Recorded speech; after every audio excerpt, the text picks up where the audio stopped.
another punt return question, and this is the legitimate question as far as They're like, all what the technique is.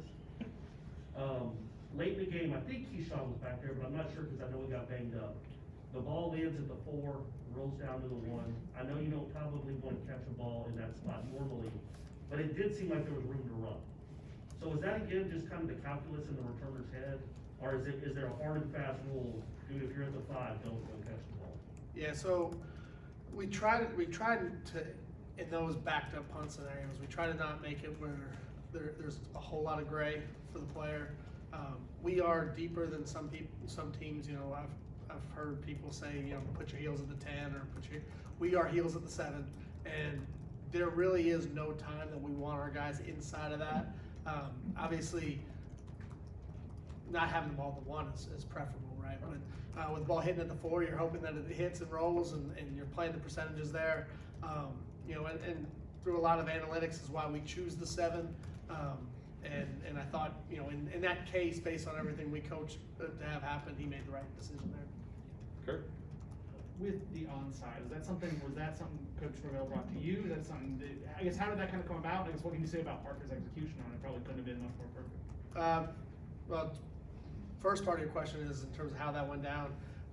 Coach did say he wanted something earlier in the week that was aggressive like that and that kind of mindset. And he suggested that we have something ready for that. So you know, that was how kind of that started. Because you know, one of those calls are good, but you know, as the head coach, you have to want to do them. You know, and coach is aggressive, and you know, he wants to take advantage of those opportunities when he's there. So that's the first part. And then Parker's execution was obviously really good. You know, it was gutsy to go in there and get it. It was a really good kick by him, and just overall, I thought it was a big play in the game, and gave us a chance because we needed a spark, we needed some momentum at that point in time in the game.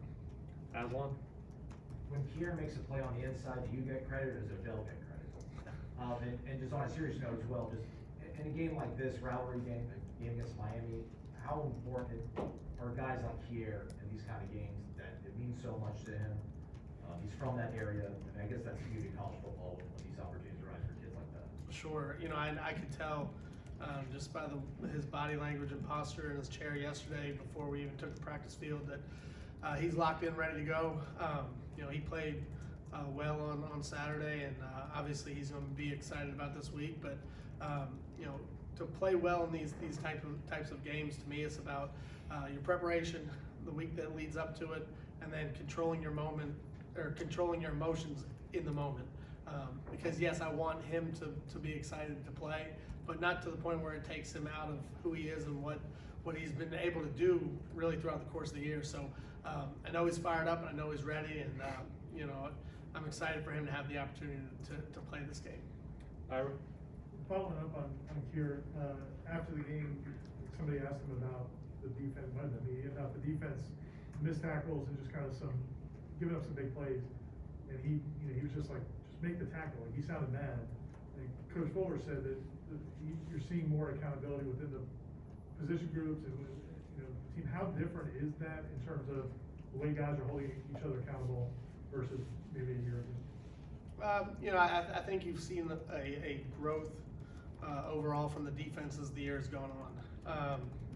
You know, last year is last year in terms of such an odd year with a new staff and the way the year went with kind of the COVID and all the different bodies that were rotating in and out of the lineup. But it's been pretty consistent in terms of who's playing, you know, for the most part over the course of the last at least 7 or 8 weeks. And I think when you have that type of consistency within personnel groupings, you know, there is, and we do a lot of meeting together. So the more comfortable you get with each other, and I think the more the time you put in and the more work and all the practice, I think there is that comfort level to talk, and it's a close group, and you know, there is accountability within the defense, and that's not, sometimes that's looked at from like as a negative, like it's always accountability is a negative thing, but when good things happen, you know, whether it's good things on the back end or on the front end, those guys are cheering for each other and they're pulling for each other, and you know, you do see a group that's starting to come together, And, hopefully over the next couple of weeks, we really see it reach its full potential, because I don't think we've seen our defense. We've seen flashes of it, but we haven't seen it do a whole game of it, its full potential, and we need to do that. This would be a great week to get it started. Aslan? You guys were promised only 3 more games this season. Kier and Jermaine, especially, they're only gonna have 3 more games for Florida State most likely. Derek McClendon, Quayshawn Fuller, the younger guys, do you push more urgency on them? Do they need to be able to detect that on themselves? How does that work? You keep pushing those guys to develop regardless of how many games you got, because you're looking to always build your team and build your depth. And you do see the growth of a lot of the, you refer to Derek and Quayshawn, but you do see a lot of guys growing and getting more expansive roles as they continue to develop. But I don't think, my mindset, our mindset from a coaching standpoint doesn't change in that, these 3 games, we're starting this week, it's about winning this week. And, next year and who's going to be playing next year, we'll worry about that as these weeks kind of tick away. But this is about this week and going, making sure we put the best team on the field that we possibly can to win the game. We'll go to Ira here for the last one. Actually, a 2-part about Parker. Did he pull anything on that? Was it on that play, or was it on the ensuing kickoff? Yeah, no. So on the kick, I think there was a lot of adrenaline and everything that kind of went with it. He was fired up when he came over, and he did make a comment to me that he got rolled up pretty good. We go down and score. I asked him, are you okay? And I still think he feels good about everything that happened. And I can't tell you from like a medical like exactly what happened in terms of when.